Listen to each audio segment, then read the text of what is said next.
Hello friends, मैं RB आपका स्वागत करता हूं आपका अपना यूट्यूब चैनल लच फॉर सक्सेस में। दोस्तों, आज हम रीजनिंग के 10 महत्वपूर्ण क्वेश्चन लेकर आए हैं जो कि आपके आरआरबी, एसएससी और यूपी पीसीएस जैसे एग्जाम से लिए गए। दोस्तों, ऐसे क्वेश्चन आपके आगामी किसी भी परीक्षा के लिए महत्वपूर्ण साबित हो सकता है। दोस्तों, हम आते हैं बिना देर किए हुए अपने पहले क्वेश्चन की तरफ। जो हमारा पहला क्वेश्चन है वो है, यदि R0 19 11 से विभाजित हो जाती है तो सबसे छोटी प्राकृतिक संख्या r का मान ज्ञात कीजिए।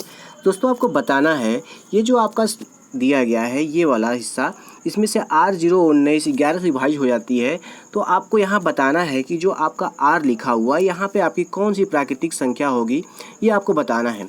दोस्तों, आपको बता दें सबसे पहले कि R से जो संख्या विभाजित होती है उसका नियम क्या होता है।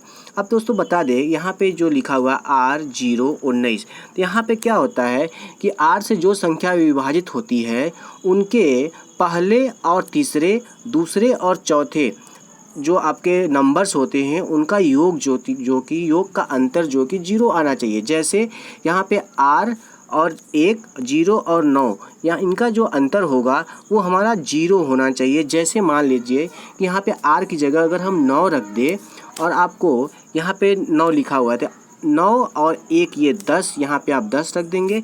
उसी तरीके से यहाँ पे 9 ऑलरेडी है, यहाँ पे 9 रख देंगे, लेकिन इनके जो बीच का जो योग का अंतर जो होगा वो हमारा क्या होगा, 1 होगा, यानी कि ये 11 से विभाजित नहीं होगी। उसी तरीके से अगर यहाँ पे हम R के स्थान पे यहाँ पे अगर हम 8 रख दें यहाँ पे, तो 8 और 1 आपका हो जाएगा 9। उसके बाद 0 और 9 बराबर 9 ही होगा, यानी कि इन दोनों के योग का जो अंतर होगा वो हमारा क्या होगा, 0 होगा। यानी कि ये संख्या जो कि आपका पूरी तरीके से 11 से विभाजित हो जाएगी और जो हमारा R के स्थान पे जो संख्या होगा वो हमारा क्या होगा, 8 होगा। यानी कि आप जब यहाँ पे 8 रखेंगे और जो इसको 11 से काटेंगे तो ये लगभग आपका पूरी तरीके से 729 बार में ये संख्या पूरी तरीके से कट जाएगी। बाकी यहाँ पे आपका न तो 5 वहाँ होगा, न तो 3 होगा, न तो 9 होगा। आपका जो राइट आंसर होगा वो हमारा क्या होगा, बी होगा, यानी कि 8 होगा। यानी कि R के स्थान पर जो हमारी प्राकृतिक संख्या होगी वो क्या होगी, 8 होगी। ठीक, हम आते हैं अपने अगले क्वेश्चन की तरफ। जो हमारा अगला क्वेश्चन है वो है, यदि मेंटर बराबर NVMGLI हो तो प्रोफेसर बराबर क्या होगा। यानी कि दोस्तों आपको बताना है ये जो आपका मेंटर लिखा हुआ है, मेंटर का जो कोडिंग है वो इनसे किया गया है, तो आपका प्रोफेसर का जो कोडिंग होगा वो कोई इन चारों में से कोई एक होगा, इनमें से आपको ढूंढना है। ठीक है, तो आइए हम देखते हैं कि इनका कोड क्या होगा। सबसे पहले दोस्तों आपको बता दें ये जो आपका लिखा गया है यानी कि मेंटर, यहाँ पे एक दूसरे का अपोजिट अक्षर लिखा गया है। ठीक है, यानी कि M का जो अपोजिट है वो N है, E का अपोजिट जो है V है और N का M है। उसी तरीके से आपका इसमें से भी आपका सारे आपको अपोजिट अक्षर यानी अपोजिट अल्फ़ाबेट्स खोजने हैं। तो दोस्तों आपको हम बता दें कि अगर आपको किसी भी अल्फ़ाबेट्स का अपोजिट अल्फ़ाबेट्स खोजना है तो आप लोग उसको कॉमन 27 से माइनस किया करिए। ठीक है, अगर यहाँ पे हम 27 लिख दे रहे हैं और यहाँ पे हमारा P लिखा हुआ है, P का जो स्थानीय मान होता है वो हमारा कितना होता है, 16 होता है। अगर यहाँ से इसको हम माइनस कर दें तो यहाँ पे हमारा कितना आ जाएगा, 11 आ जाएगा। यानी कि 11 जो होता है वो किसको बोलते हैं, हम लोग K को 11 से हम लोग जोड़ेंगे। ठीक है, उसके बाद दोस्तों जो हमारा P है, जो हमारा R है, R हमारा किस नंबर पे आता है, 18 नंबर पे आता है, यानी कि R 18 पे आता है।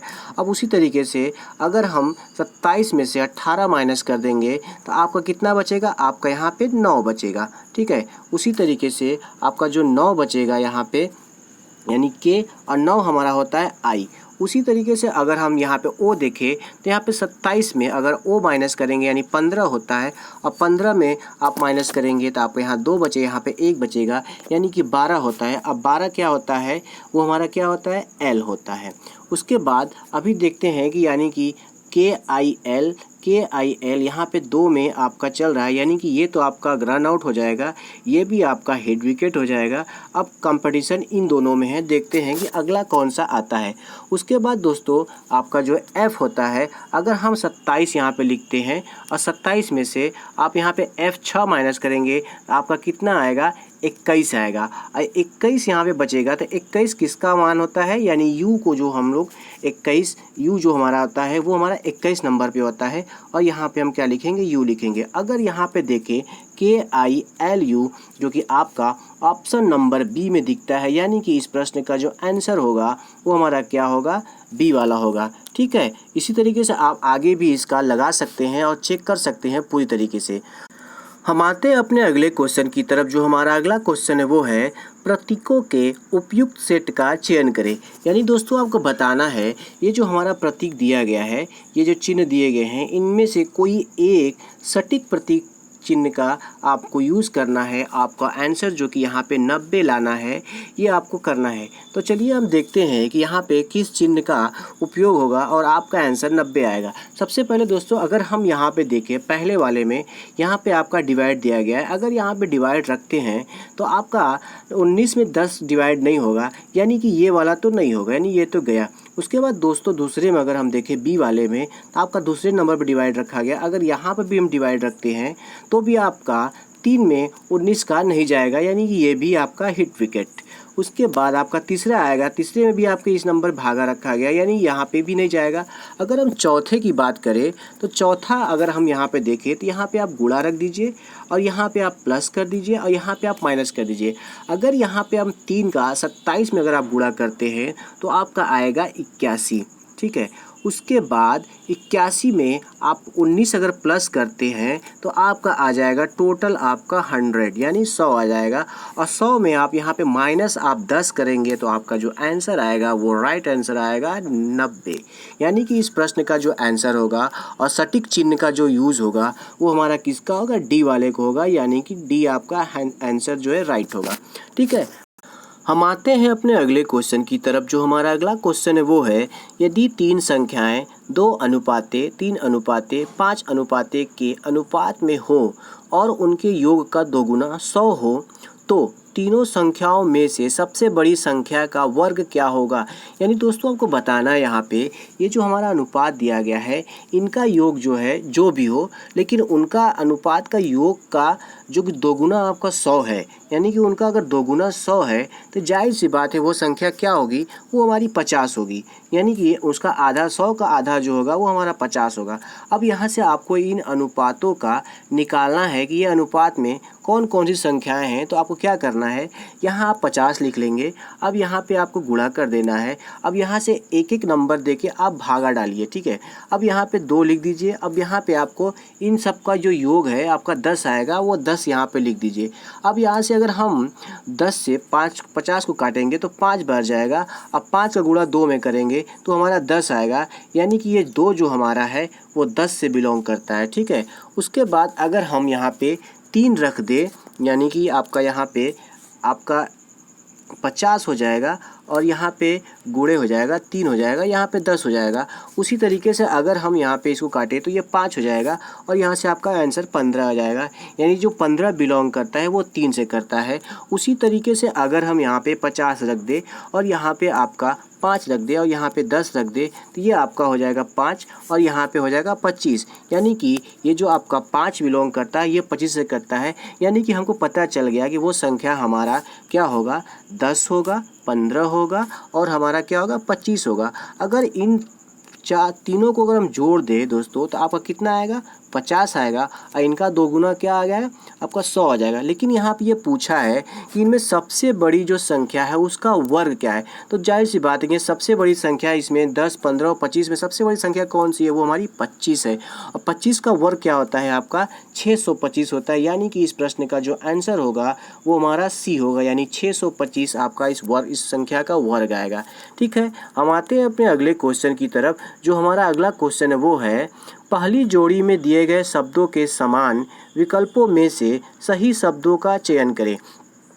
यानी कि दोस्तों आपको बताना है ये जिस तरीके से आपका रिलेट करता है सोल्जर्स का आपका आर्मी से, उसी तरीके से आपका म्यूजिशियन का इन चारों में से किसी एक से संबंध है, वो आपको इनमें ढूंढना है, जो कि बहुत इजी है। अगर हमारा सोल्डर यानी कि सोल्जर्स हमारे सैनिक हमारे आर्मी में होते हैं तो आपका म्यूजिशियन से किसका संबंध होगा, वो हमारा बैंड से होगा। यानी कि म्यूजिशियन जो है कि हमारा बैंड बजाता है, यानी कि वो एक कंपोज़र होता है। ठीक है, हम आते हैं अपने अगले क्वेश्चन की तरफ। जो हमारा अगला क्वेश्चन है वो है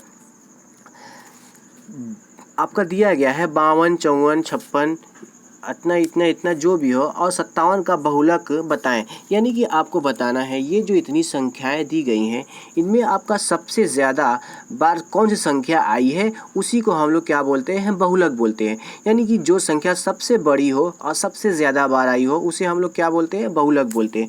अगर हम यहाँ पे देखिए दोस्तों तो सबसे बड़ी संख्या आपका जो कि सबसे ज़्यादा बार आई है वो है आपका 55। यानी 55 यहाँ है, उसके बाद यहाँ है, यानी कि 3 बार 55 आया है। और उसी हिसाब से इस प्रश्न का जो आंसर होगा वो हमारा सी होगा। यानी कि इसमें जो आपका बहुलक होगा वो हमारा 55 होगा। ठीक है, हम आते हैं अपने अगले क्वेश्चन की तरफ। जो हमारा अगला क्वेश्चन है वो है नीचे दिए गए आरेख का अध्ययन करें और उस पर आधारित सवालों के जवाब दें। यहाँ पे आपका जो कुछ चिन्ह दिया गया है वो आपको देखना है। ठीक है, ट्रायंगल उन व्यक्तियों का प्रतिनिधित्व करता है जिन्हें पढ़ना पसंद है, और जो आपका गोला दिया गया है उन व्यक्तियों का प्रतिनिधित्व करता है जिन्हें साइकिलिंग पसंद है, और उसको आपको जो वर्ग दिया है उन व्यक्तियों का प्रतिनिधित्व करता है जिन्हें ट्रैकिंग पसंद है। और इसमें आपका जो क्वेश्चन बनता है वो क्या है, कितने व्यक्तियों को पढ़ना पसंद है। अगर हम यहाँ पे देखें पढ़ने वाला क्या है, उन व्यक्तियों का, यानी आपका जो आपका ट्रायंगल है ये पढ़ने वालों का प्रतिनिधित्व करता है। अब यहाँ पे हम देखेंगे, यहाँ पे एक चीज़ ध्यान देना है कि इस ट्रायंगल के अंतर्गत जितनी भी संख्याएं आएंगी ये सारे कितने आएंगे, पढ़ने वाले आएंगे। अगर इसमें पूछता है कि केवल पढ़ने वाले हों कितने हैं तो आप लोग यहाँ पे क्या करते, आप लोग सिर्फ उन संख्याओं को चूज़ करते जो केवल ट्रायंगल के अंतर्गत आते हैं, यानी इन वाले। लेकिन यहाँ पूछा है पढ़ने वालों की संख्या कितनी, यानी कि इस ट्रायंगल के अंतर्गत जितने भी आ रहे हैं सबको आपको जोड़ना पड़ेगा। ठीक है, तो आप यहाँ पे अगर जोड़ेंगे तो यहाँ पे आपका 43 है, यहाँ पे आप 43 को भी लेंगे। ठीक है, उसके बाद 31 को भी लेंगे, उसके बाद आपको 44 को भी लेंगे, उसके बाद 12 को भी लेंगे, फिर उसके बाद 28 को भी लेंगे। यानी टोटल योग करेंगे आप तो आपका क्या आएगा, आपका 170 आएगा, यानी पूरी तरह से 170 आएगा। ठीक है, ये वाला है ए। ठीक है, यानी कि आपके जो पढ़ने वाले जो हैं आपके कितने हैं वो आपका इस ऑप्शन के ए वाले में दिखाता है। यानी कि पढ़ने वाले जो व्यक्तियों की संख्या है, यानी जो पसंद करते हैं पढ़ाई, वो 170 लोग हैं। यानी इस प्रश्न का जो आंसर होगा 170 होगा। ठीक है, हम आते हैं अपने अगले क्वेश्चन की तरफ। जो हमारा अगला क्वेश्चन है वो है यदि a बराबर 1 और OAR बराबर 34 तो ROAR बराबर क्या होगा। यानी ये बहुत इजी है। यहाँ पे क्या किया गया है, यानी कि यहाँ पे किसी भी अल्फ़ाबेट्स का वो जो कि उसका स्थानीय मान दिया गया है और आपको यहाँ पे इसका निकालना है। अगर हम यहाँ पे देखें a बराबर 1 दिया गया है तो उसी तरीके से OAR बराबर 34 दिया गया, यानी कि आपका O जो होता है वो 15 नंबर पे आता है, R आपका 18 नंबर पे आता है, A आपका 1 नंबर पे आता है। अब इनको आपको जोड़ देना है। ठीक है, 8 5 13, 13 1 14, यहाँ पे 4 हो गया। उसके बाद 1 2 3, यानी कि आपका 34 आ गया। उसी तरीके से आपको यहाँ पे R का जो स्थानीय मान होता है वो हमारा 18 होता है, O हमारा 15 पे होता है, फिर आपका A आपका 1 नंबर पे, R फिर 18। अब आप इसको जोड़ेंगे तो आपका हो जाएगा 8 8 16, 16 6 आपका हो जाएगा 22, यानी कि 22 के 2 आपका हासिल 2 बचेगा। उसके बाद 1 2 3 2 5, यानी कि इस प्रश्न का जो आंसर होगा वो हमारा 52 आएगा, यानी कि ए वाला इस प्रश्न का जो राइट आंसर होगा। ठीक है, हम आते हैं अपने अगले क्वेश्चन की तरफ। जो हमारा अगला क्वेश्चन है वो है नीचे कुछ कथन दिए गए हैं जो तर्कसंगत है उनका चयन करें। यानी कि और आपका कथन दिया गया है कुछ फल सब्जियां हैं, सभी सब्जियां पौधे हैं। आपका निष्कर्ष दिया है कुछ पौधे सब्जियां हैं या कुछ फल पौधे हैं। सबसे पहले आपको ऐसे सवाल को लगाने के लिए आप लोग गोला बनाएंगे, यानी कि कुछ फल सब्जियां हैं। आप लोग यहाँ पे एक फल का गोला बनाएंगे और कुछ फल आपकी सब्जियां हैं, यानी ये कुछ सब्जियां हैं।